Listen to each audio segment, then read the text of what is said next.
Kamis yang akan datang, seluruh umat percaya, gereja-gereja memperingati kenaikan Tuhan Yesus ke surga. Dan saya harap demikian kita semua akan menyongsong dan memperingati perayaan agung ini, yaitu kenaikan Tuhan Yesus ke surga.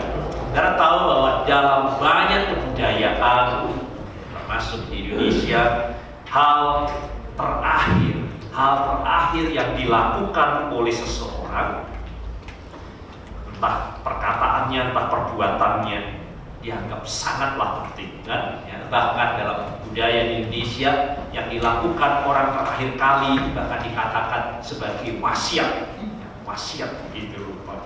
Itu sebabnya saudara, kita jadi kenaikan Tuhan Yesus ke surga menjadi sangat penting buat kita, karena itulah yang terakhir kalinya yang dikatakan dan dilakukan oleh Tuhan Yesus sebelum dia meninggalkan murid-murid dan naik ke surga. Yang terakhir menjadi sangat penting, menjadi wasiat yang sangat penting buat kita semua. Adakah saudara memperhatikan apa yang dilakukan Tuhan Yesus yang terakhir kalinya sebelum dia meninggalkan murid-murid dan naik ke surga? Karena hari ini kita renungkan bersama, ada setidaknya tiga hal yang penting untuk kita ketahui. Kita lihat di dalam Lukas pasalnya yang ke-24 ayat 50 yang dilakukan, dikatakan Tuhan Yesus mengangkat tangannya dan kemudian memberkati murid-muridnya. Itu yang pertama. Ini sangat sebelum Yesus meninggalkan murid-muridnya, ini yang dilakukan. Dia mengangkat tangannya dan memberkati murid-muridnya. Itu berarti Tuhan memberkati mereka. Tuhan memberkati semua orang yang ada di dalam Tuhan Yesus Kristus.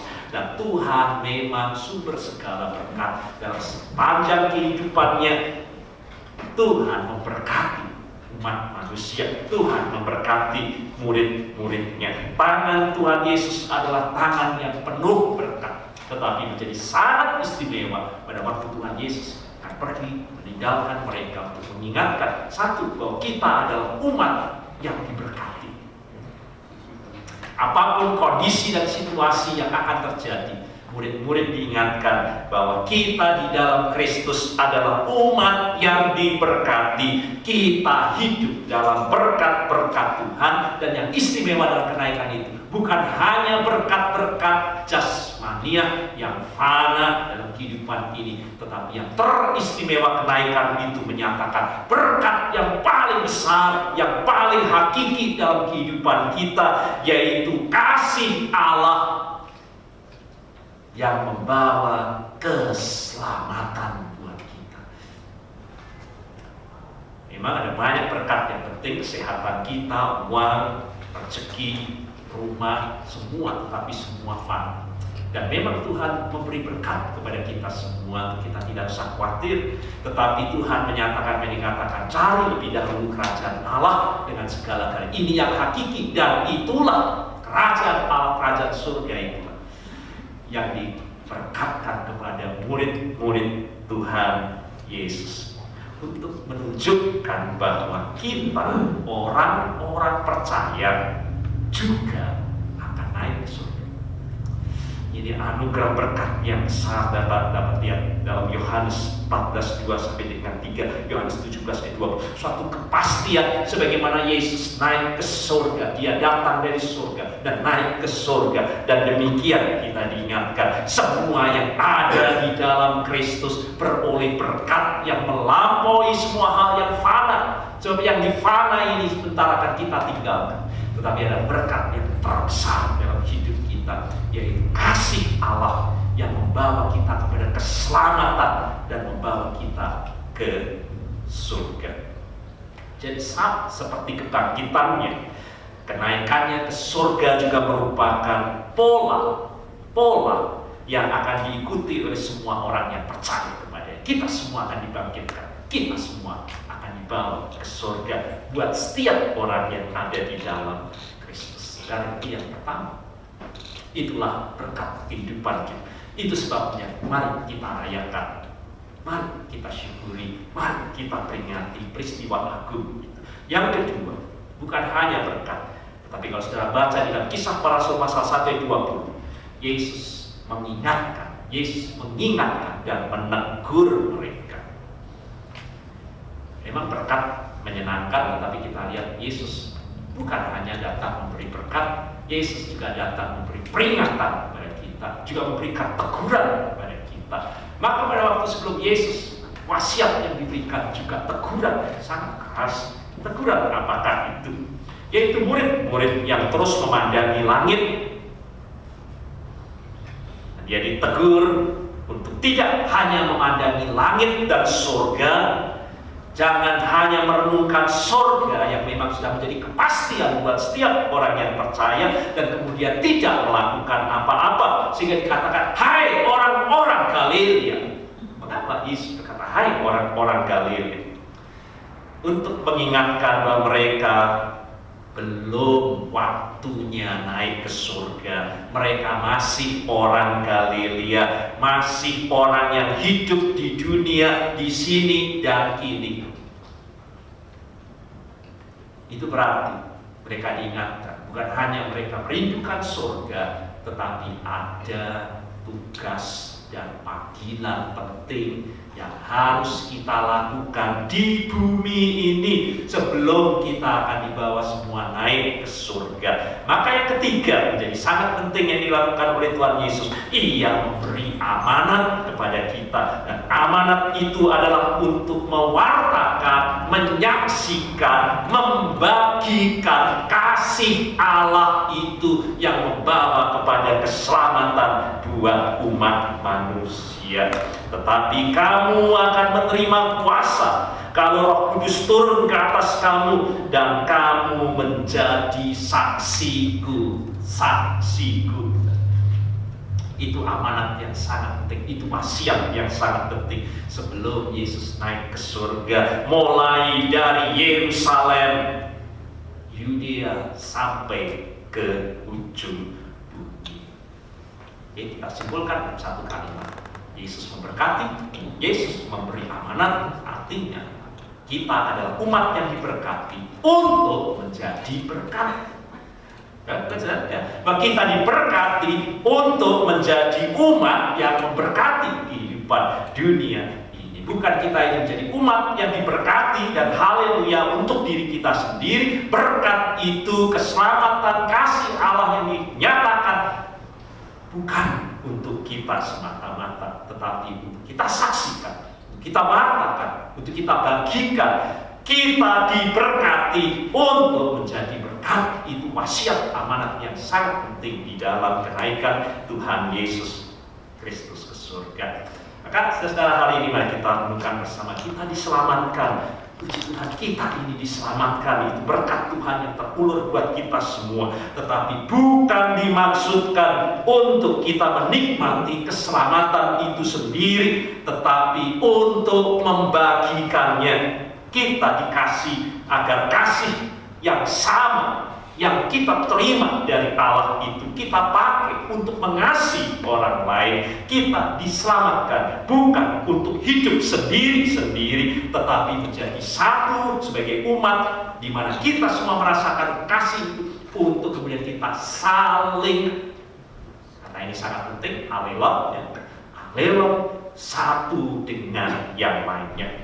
Dan itulah visi yang mengingatkan kepada kita. Akibat daripada kenaikan Tuhan Yesus ke surga, segera terbentuk jemaat, orang-orang yang diselamatkan. Itulah keluarga Allah. Itulah kita semua, saudara, keluarga Allah. Untuk kita semua yang sudah menerima kasih Allah itu, pertama, kita mempraktekkan kasih itu satu dengan yang lainnya.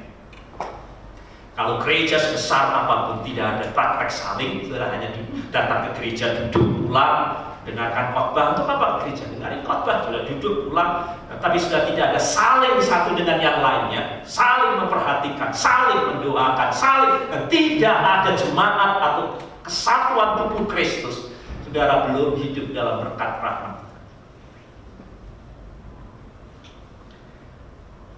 Kita merasakan kasih Allah dimaksudkan supaya kita dijadikan satu. Pertama, agar kita saling mengasihi satu dengan yang lainnya. Kalau sudah sebagai orang-orang Kristen sudah belum merasakan saya orang Kristen sekian lama, tetapi saya belum memiliki praktek hidup saling mengasihi satu dengan yang lainnya. Saya harapkan saudara akan mempertanyakan keberadaan saudara sebagai orang-orang percaya. Dan saling mengasihi itu dimaksudkan juga bukan untuk kalangan sendiri, dengan kasih yang sama itu untuk kemudian menjangkau mereka yang belum mendengar, mereka yang belum tahu akan kasih Allah itu, agar mereka mendengarnya, agar mereka menerimanya, dan agar mereka juga menikmati kasih Allah itu dan bergabung kembali bersama-sama dalam keluarga Allah. Saya rasa saudara, kalau saudara mengetahui dan menemukan obat ini adalah obat kanker atau AIDS yang dikatakan belum ada obatnya dan yang akan membawa kesembuhan dan keselamatan, saya rasa tidak ada satupun yang menutup pintunya dan menyatakan ini ada obat kanker yang telah ditemukan. Berita kabar baik seperti itu, keselamatan tidak mungkin dapat dibungkamkan, terlebih buat orang yang memiliki kasih.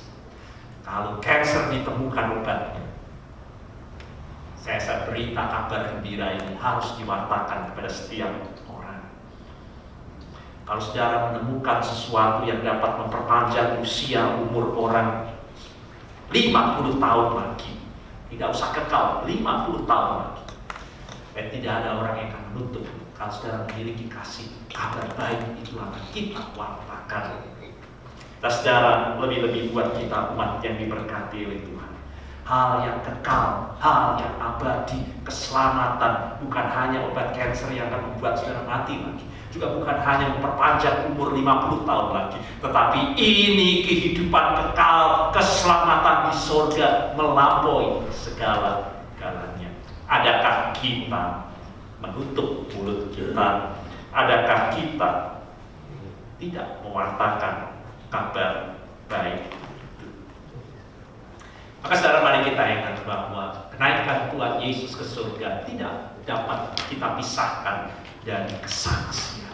Untuk kita semua melihat sekarang masing-masing, sejauh mana hidup saya ini menjadi kesaksian baginya.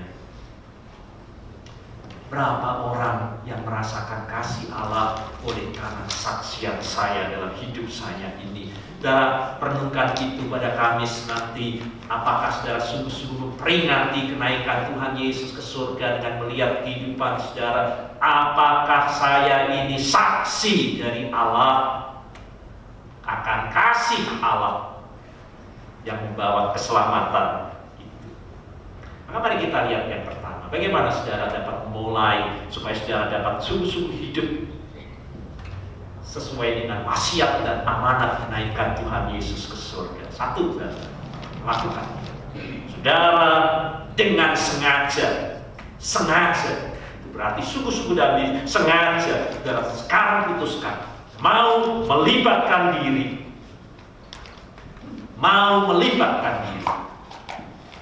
memiliki tekad untuk peduli, memikirkan nasib orang lain. Itu tanda bahwa saudara sudah mulai ada kasih dalam diri saudara, dan tidak hanya memikirkan diri saudara sudah mulai memikirkan orang lain. Itu berarti saudara memiliki kepedulian dan memiliki tekad. Ini yang pertama, saudara peduli dan melibatkan diri.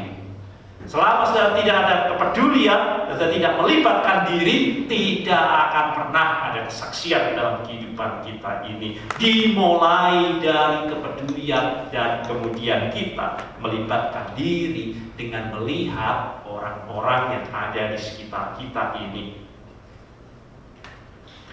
Kalau kita belum sampai kepada keputusan dengan sengaja peduli dalam masa bodoh dengan kita satu dengan yang lainnya, saya sudah duduk ke gereja setelah pulang dan tidak ada kepedulian satu dengan yang lainnya, selama-lamanya saudara tidak akan pernah hidup dalam kesaksian.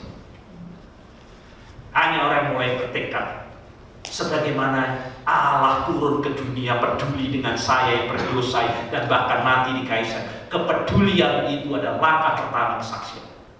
Selama saudara tidak memiliki kepedulian, selama-lamanya kita tidak akan pernah memiliki kesaksian di dalam kehidupan ini. Kita tidak akan pernah mau meluangkan waktu, apalagi sudah berdoa, sudah tidak peduli, sudah tidak akan pernah berdoa untuk orang lain, dan kemudian berusaha untuk menjangkau mereka kalau sudah tidak memiliki kepedulian.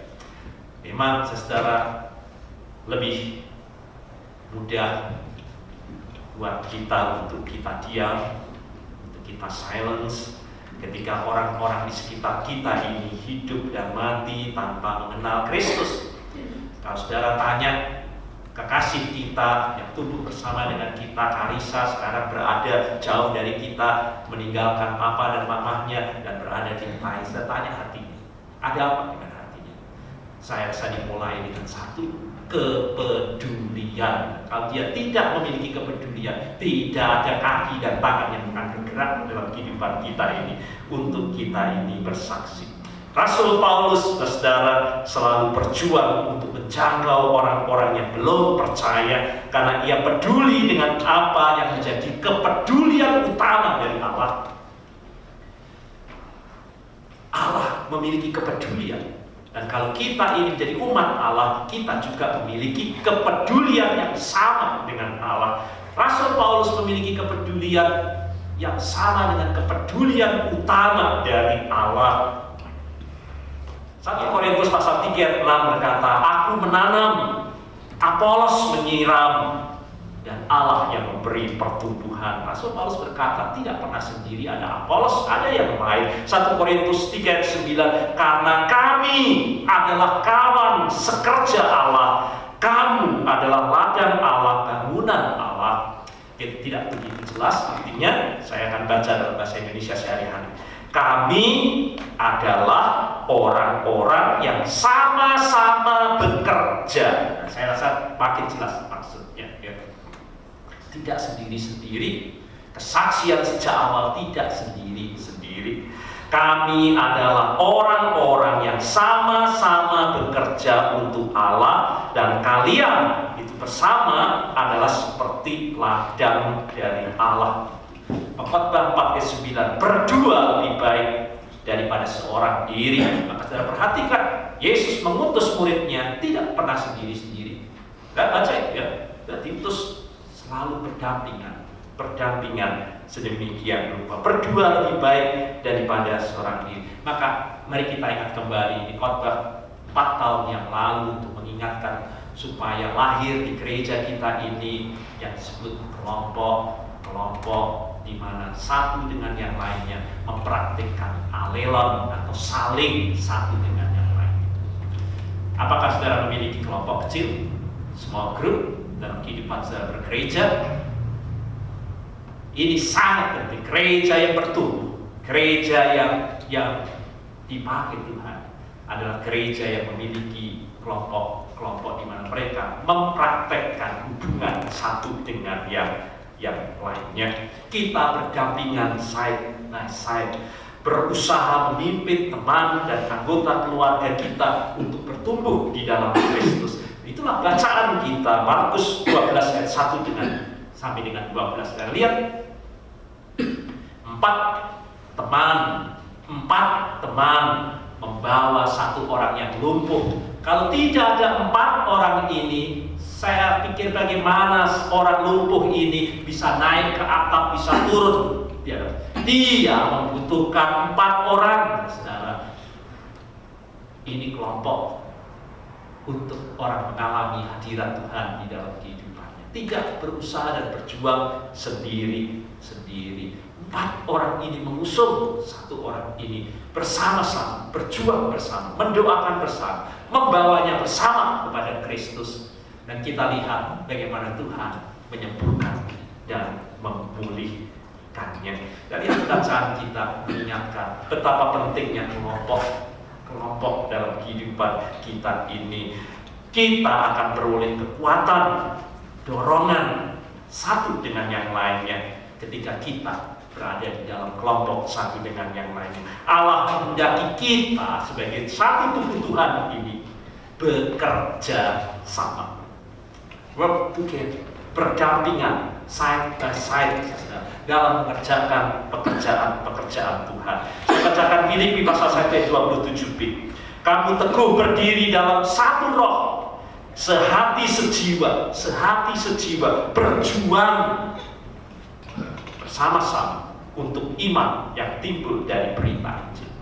Dan ini kata penuh dengan alema, bersama-sama dan saling satu dengan yang lainnya. Dalam bahasa Indonesia sehari-hari, kalian teguh berdiri dan berjuang bersama-sama. Apa itu kan? Kelompok saudara untuk hanya satu maksud dan satu keinginan, yaitu untuk kepercayaan yang sesuai dengan kabar baik dari Allah.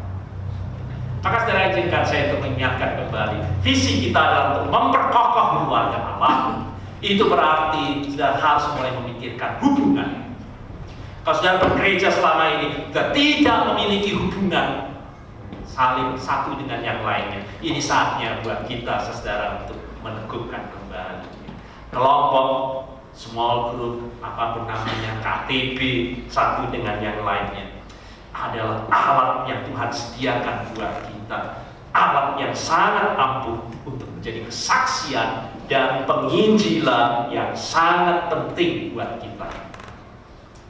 Terlibat di dalam small group saudara dan KTB adalah bukti bahwa kita ini sungguh-sungguh saling peduli. Kita saling peduli, kita saling memperhatikan, kita mempunyai kasih. Selama kita tidak mempunyai kasih, kita tidak akan peduli. Sekali lagi saudara, dimulai dari saudara peduli, dan peduli itu hanya muncul kalau kita memiliki hati yang mengasihi. Maka mari kita sambut bersama visi kita membangun keluarga Allah, memanggil kita semua untuk penuh intentif. Saudara, penuh dengan daya cipta dan kreativitas untuk membuat hubungan satu dengan yang lainnya. Apapun, saudara mungkin barbecue, mungkin saudara, tetapi pada intinya saudara memulai adanya hubungan satu dengan yang lainnya untuk mempraktekkan kasih Tuhan itu dan bertumbuh bersama di dalam Tuhan.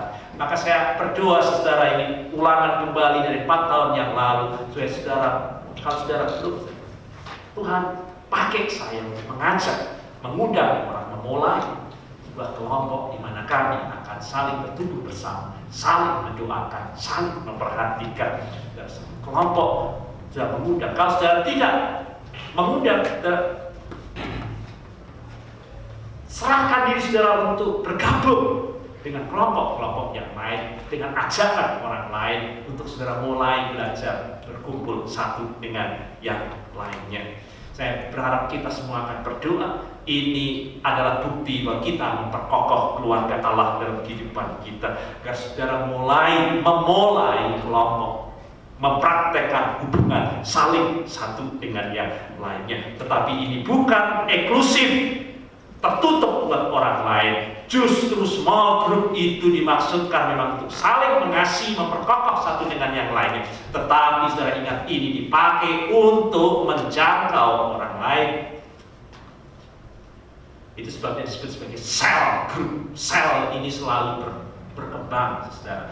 Dan itu sebabnya small group yang sungguh-sungguh ada di dalam Tuhan, bukan eksklusif untuk mereka sendiri. Mereka akan berdoa mulai dengan mereka bersama menjadi 4 orang yang mau mengusung orang lumpuh yang satu. Mereka berdoa bersama menunjuk, tidak usah banyak, 1 orang lebih dahulu. Itulah sasaran saya, inilah sasaran kelompok. Mari kita praktekkan kasih, kita perkenalkan kasih Allah. Dan saudara mengundang 1 orang itu masuk dalam kelompok. Dan diharapkan bahwa 1 orang ini, dan sudah berdoa kiranya selama 1 tahun PRIB ini kelompok akan terbentuk dan kelompok ini akan dipakai oleh Tuhan menjangkau orang-orang, menyaksikan sebagaimana amanat dan wasiat Tuhan Yesus. 12 orang kita harapkan akan dijangkau Tuhan melalui kelompok ini. Dan itu biasanya visi yang dimiliki oleh small group. Dan memang ada banyak orang yang bertanya, apa itu dan bagaimana small group itu? Saya akan akhiri agar sudah semua dapat mulai berpikir, mempraktekannya, berdoa, dan mau dipakai memulai kelompok satu dengan yang lainnya, berhubungan satu dengan yang lainnya, yang Yang pertama, saudara, small group itu dimaksudkan untuk kita satu, sharing. Jadi sangat penting sharing, karena itu bukti bahwa kita kasih. Sharing itu berarti kita membagikan waktu kita. Selama saudara tidak ada tekad untuk membagi waktu saudara untuk hal ini, tidak akan pernah ada sharing. Sharing pertama dimulai dari saudara sharing waktu. Saya tahu saya sibuk, kerjaan saya sampai sekian, saya tidak ada waktu. Tidak akan pernah ada kelompok. Sharing waktu saudara, waktu sudah sharingkan. Dan yang kedua kemudian, sharingkan tempat. Kalau rumah saudara tidak pernah saudara mau buka untuk orang lain, sharing tempat saudara. Itu akan dimulai kelompok dalam kehidupan kita. Apapun sudah berkumpul untuk pingpong bersama, atau untuk sudah mulai menjalin hubungan satu dengan yang lainnya, dan butuh sharing waktu, dan butuh sharing tempat. Kalau sudah tidak memiliki tekad ini, tidak akan pernah terbentuk. Kemudian yang kedua, kita mulai dengan sharing untuk membagikan kebutuhan dan masalah. Sharing itu mulai terbuka satu dengan yang lainnya. Kita semua punya masalah, kita semua sedang ada beban dalam hidup. Kelompok ini akan menjadi kelompok kecil yang indah pada waktu masing-masing dapat sharing kebutuhannya dan masalahnya dalam kehidupannya. Dan yang kedua, ketiga, sharing ini adalah membagikan berkat-berkat Tuhan. Tuhan itu memberkati, dan berkat itu saling meneguhkan, saling menolong, saling menasihati, saling membantu satu dengan yang lainnya, membagikan kepercayaan di dalam Kristus, membagikan berkat dan rahmat Tuhan, membagikan spiritualitas kita satu dengan yang lain. Di situ kita akan bertumbuh bersama. Sharing. Yang kedua, untuk apa kita KTB selain sharing? Kita melakukan afirmasi satu dengan yang lainnya. Afirmasi berarti pengakuan, peneguhan, penegasan. Kita semua saudara membutuhkan afirmasi satu dengan yang lainnya. Mengafirmasi kekuatan yang diberikan Tuhan kepada orang lain. Sangat penting saudara. Kita mengafirmasi kekuatan, kita mengafirmasi kemampuannya, kita mengafirmasi karunia yang dia miliki dalam kehidupannya. Kemudian kelompok ini akan dikuatkan pada waktu satu dengan yang lainnya, saling mengakui, saling meneguhkan apa yang ada di dalam diri orang satu dengan yang lainnya. Yang kedua, kelompok kecil itu dimaksudkan untuk kita mengafirmasi bahwa kedudukan kita ini adalah setara. Tidak ada lagi Yunani, tidak ada lagi Yahudi, tidak ada lagi kaya dan miskin, tidak ada lagi tuan dan budak. Kita sama. Kita mulai kita berkelompok, saudara. Dan yang ketiga, kita mengafirmasi bahwa kita akan hidup berkasih sayang satu dengan yang lainnya. Afirmasi kasih sayang kita satu dengan yang lain. Yang ketiga, kelompok kecil itu dimaksudkan menjadi pelayanan dan kesaksian kita bersama. Kita dapat melakukan kesaksian dan pelayanan sendiri-sendiri, tetapi sudah mulai rasakan apabila kesaksian itu menjadi seperti 4 orang menggotong 1 orang yang lumpuh, kita akan lihat kelompok kecil ini akan dipakai Tuhan dengan lebih luar biasa. Kelompok bukan dimaksudkan eksklusif, justru kelompok ini dimaksudkan untuk mulai berdoa, memikirkan kesaksian dan pelayanan yang dapat kita lakukan. Nah, pada waktu satu kelompok berdoa bersama, menyebut nama 1 orang, mari kita satukan hati kita untuk memperkenalkan kasih Allah dalam kehidupan orang ini. Kita berdoa, kita mulai ajak, kita mulai bawa. Dan yang betapa efektifnya kelompok dalam menyaksikan Injil Kerajaan Allah.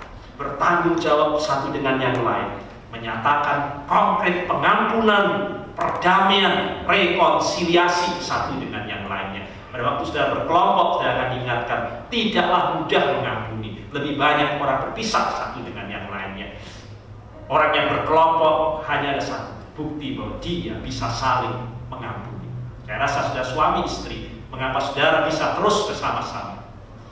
Karena saudara mau saling mengampuni. Tidak mungkin suami saudara tidak pernah salah. Tidak mungkin istri saudara juga tidak pernah salah. Kita semua tetap diikat menjadi satu. Karena kita ini mempraktekkan saling pengampunan satu dengan yang lain. Pengampunan, perdamaian, rekonsiliasi. Juga kelompok kecil mau menyatakan bahwa kita bisa mengutamakan orang lain daripada diri kita sendiri.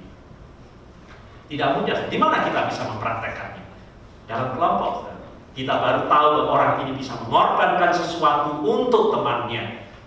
Pada waktu dia berhubungan satu dengannya, mampu mengutamakan kepentingan yang lain daripada dirinya sendiri, membawa kemudian orang mengenal kasih Tuhan, menyaksikannya bersama-sama. Dan saya berdoa saudara, mari kita sambut visi kita untuk memperkokoh keluarga Allah, dan saya berharap akan muncul hubungan yang indah di antara saudara satu dengan yang lainnya. Kekristenan tidak sendiri-sendiri. Sekali lagi, saudara menjadi umat Allah tidak untuk sendiri-sendiri. Saudara akan menjadi alat Tuhan, kesaksian yang heran pada waktu saudara mau berkelompok dan mempraktekkan hubungan satu dengan yang lainnya.